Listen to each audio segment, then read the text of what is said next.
Hello everyone and welcome to the Ingles table. I'm Joe Lasher and today I'm going to be showing you how to make my delicious grilled Caprese beef tenderloin medallions. I got everything I need from my local Ingles, so let's get started.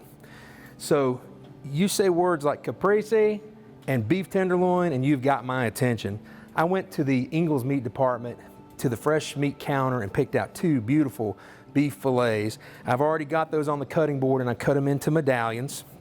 And what I've done is I've picked up some roasted garlic olive oil and I'm just going to put that on top of here and here, here, here, and here. We're just going to rub those in like that, turn it over, rub that in, coat both sides with the olive oil.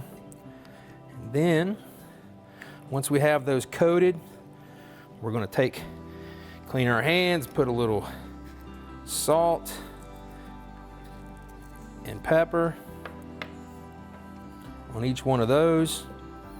We're going to flip them and we're going to repeat. Now at this point you can let these sit for up to half an hour to an hour. I've already had these sitting out, and it's a great idea to let any red meat that you're going to cook on a high and fast, like a grill a steak or whatever, to let it set to room temperature.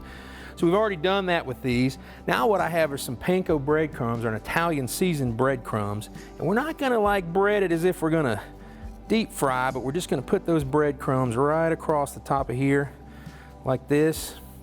It should stick right to that olive oil. I'm gonna turn those over and do the same. Now I've got a flat top grill, or a griddle top. A lot of people have those out on their back porch now. If you don't, you can do this in a cast iron skillet or on your stove. But we've got this thing nice and hot, so all we're gonna do, and we have lean beef tenderloin, so we're gonna put these onto the griddle, but we're not gonna keep them on too long. The worst thing you could do is overcook this, in my opinion. Even if you like a well done steak, I would challenge you to pull these a little sooner than you normally would. It's just such a lean, great piece of meat. So we're going to put these right onto here. We're going to let that griddle top do the work. I'm going to clean this cutting board and we'll come right back to you. Okay, so as you can see, I put a little cover. These are a great tool to have. You can use any kind of pot or lid or whatever, but I love these little things. And if you also notice, I put some fresh garlic on, put a little olive oil and put that in. It kind of drops down into the griddle and seeps into the meat. You can't have too much garlic. In fact, we're going to take a little bit of this, well, that was a lot, but a little bit of this olive oil here, put it on. Then we're going to go ahead and make the flip.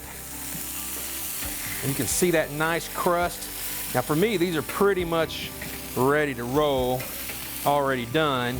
We're going to flip that. Then we're going to take our fresh mozzarella cheese, put on each one here.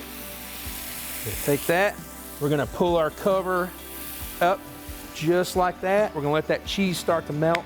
Only just a couple of minutes, then we're gonna bring them to the cutting board and build our presentation. All right, so for literally just a minute or so, we put that on just to that cheese. You don't want it to melt all the way down. We're gonna pull these off just like so. Pull these off just like this, here, here. Gonna make sure we cut our heat there. Now we're gonna simply build a caprese salad. So that is fresh basil, got right from the Ingles produce department. They have live basil, it's awesome. You can cut what you need off and then plant the plant and it'll grow. And you can have basil all summer long. And then we're gonna take some fresh tomatoes, put right on the top of here just like this. Like so. And then lastly, we have a balsamic glaze that we're going to simply drizzle across all of these just like this. Folks, these look so good. I'm going to have to tear right into one just like this. And that tenderloin is so tender. Some spinach, some cheese.